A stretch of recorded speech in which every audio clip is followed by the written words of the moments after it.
Esattamente, proprio oggi abbiamo annunciato la nascita di questa associazione, il primo sodalizio che riunisce 7 associazioni sportive sotto un unico nome. La CDP Run è un'associazione sportiva che nasce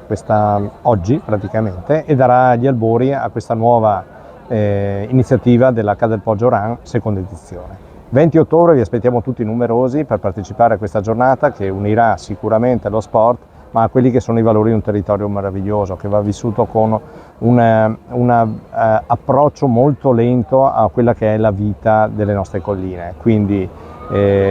scoperta di un territorio, grandi ristori, grande possibilità di passare attraverso quelli che possono essere dei scorci naturalistici incredibili, grazie anche al fatto che molti dei proprietari ci hanno aperto le loro proprietà proprio per entrare e visitare questi luoghi in maniera completa. Grande partecipazione degli sponsor che ci danno una mano enorme per far sì che tutto questo porti oggi a un grande risultato. Obiettivi importanti, seconda edizione, anticipata di qualche settimana, sperando in un'ottima giornata.